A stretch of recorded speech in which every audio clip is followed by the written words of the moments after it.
last time we went over how to beat the Grob, and this time we're looking at how to beat the Polish.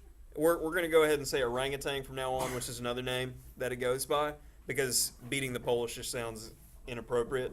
Nothing, nothing against. Hey, it's probably going to be somebody's book title at some point. It's like, really? Really? Yeah, so we're going to beat monkeys instead. So, B4 is the Polish. Now, remember with the Grob yesterday, just as a quick review, we had G4, and when you saw that move, you take advantage of, let's go ahead, green, from the knight maneuver. So E5, knight E7, knight G6, we're going to drop in there to affect the bishop. It works nothing like this for the other end, so don't use that idea. So, I mean, D5 is a reasonable move. The thing is, white loves at some point to push the pawn to keep your knight from going to its natural square, and it's annoying. Well, they'll tempo you at a certain point. And if you play a move like E5, he plays bishop B2, and you traded a center pawn for a wing pawn. So this is solid. And I mean, I'm not a big fan of black's position just on principle. So that's why I started investigating a simple line to play against this opening. And when I found this line, I was very, very pleased. And it's what I've been playing ever since in tournament play. So first you play C6. And the idea will become clear quite quickly. First, C6's point is if he plays B5, I'm going to take his pawn for free. So there's not going to be any push. And I'm already saying that I'm going to develop my knight later to D7, where it's going to be a better piece. Okay? So next up, a natural move is him playing bishop B2, just development. And, you want to be careful not to move this bishop because you're going to hang on G7.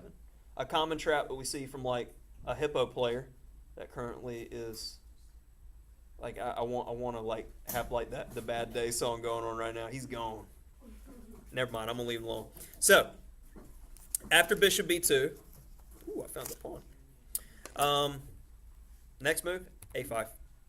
Because no matter how white interacts with this at this point, it turns out unfavorably for him. Very straightforward.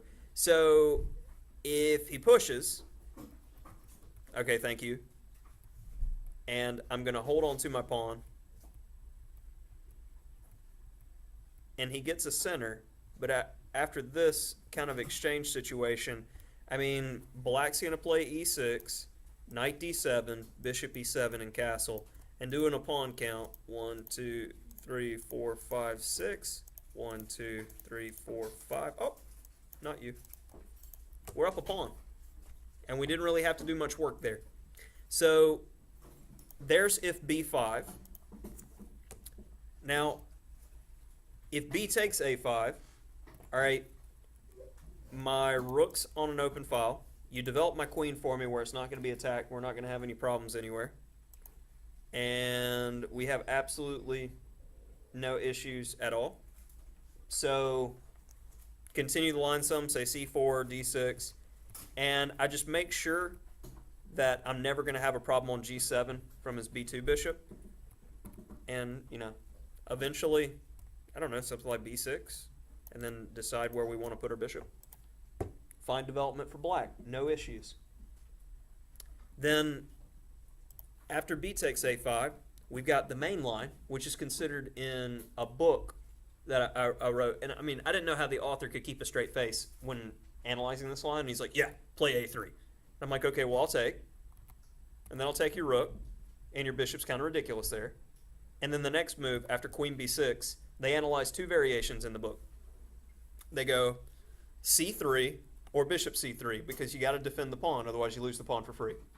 So if bishop C3, this just looks ridiculous because your knight can't develop easily. And I'm going to play knight F6, E6, and I'm going to harass your pawn some more. All right, and after queen B6 of C3, have you ever seen a bishop so ugly? Not only did you make your knight ridiculous, you made your bishop ridiculous at the same time. Congratulations.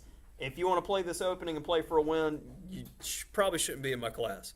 But we can see very easily how black has an edge here. And I mean, you develop like a Slav at this point. We just put our pieces on natural squares. I mean, say bishop f5. If the computer won't freeze. Yeah.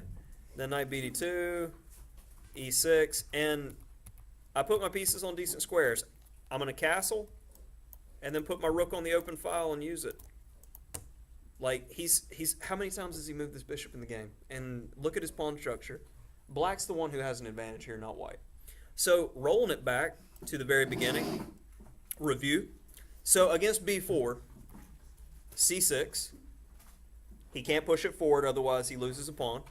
After bishop b2, a5, and no matter how he deals with this, black, in the very least, has equality. And I mean, if you get equality with black, that means you're then pressing for a win. So, takes is most common. Well, no, a3 is most common, rather. Takes, queen b6 to hit the pawn. And after c3, I think we see how, you know. Yeah, bishop c3 or c3. Either way, we can agree that the position just looks ridiculous for white. All right, so that was facing the orangutan.